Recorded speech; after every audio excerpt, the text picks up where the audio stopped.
They say that what goes around comes around. I'll admit that what happened was my own fault. But to be fair, there's no way I could have anticipated what I'd experienced. It all started 3 years ago when I started drinking. I was under a lot of stress from work and was looking for a way to stay calm. I'm not trying to absolve myself. I'm telling you this to help you understand how I got into the nightmare I went through.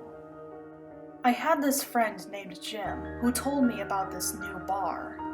It was called the Crimson Bar.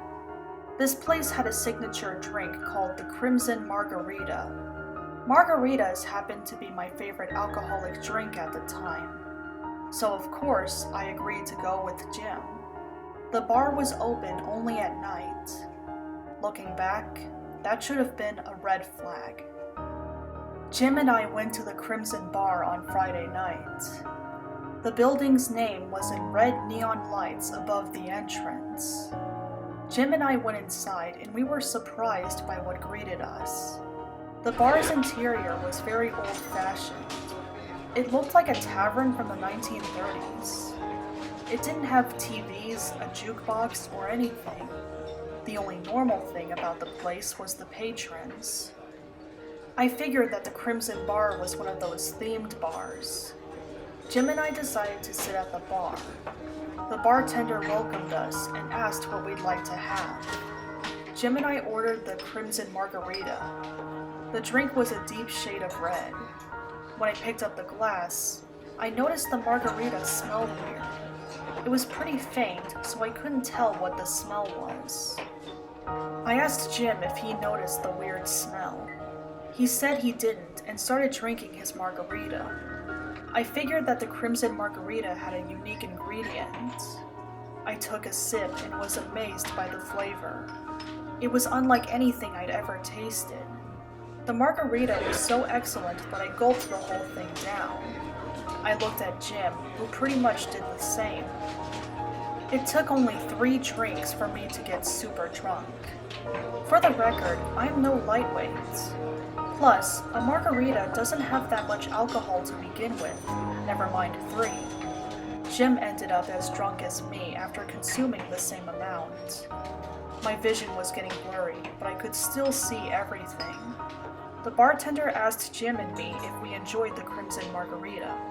Of course, we both said yes. The bartender told us that the Crimson Bar has a VIP section. He explained that VIP members get free unlimited drinks.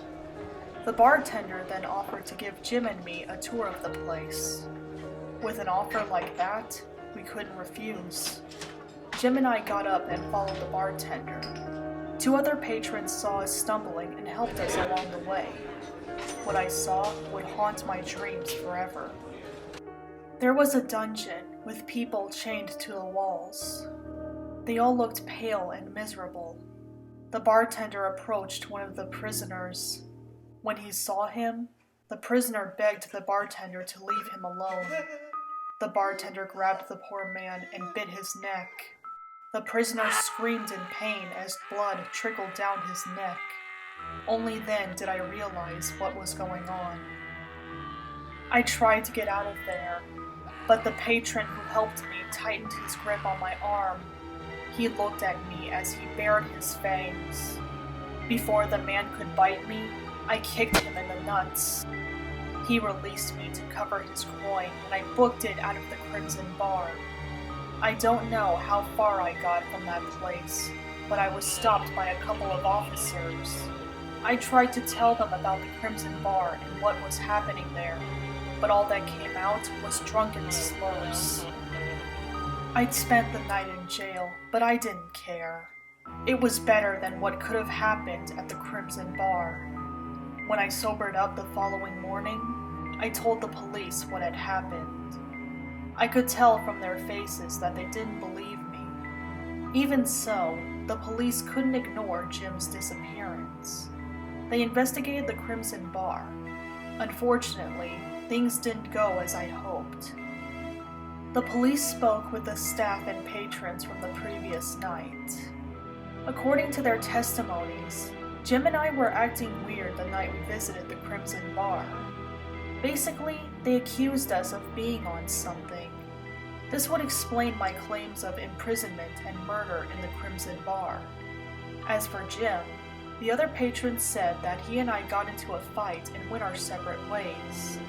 Since everyone told the same story, the police didn't search the bar. As for me, I was forced to take a urine test before leaving the police station. The test turned up negative. After that, the police said they better not catch me with or on anything. The police are still looking for Jim. I keep telling everyone where he is, but no one believes me. Drunk or not, I know what I saw. I haven't had a drink since that night. At least something good came out of that incident.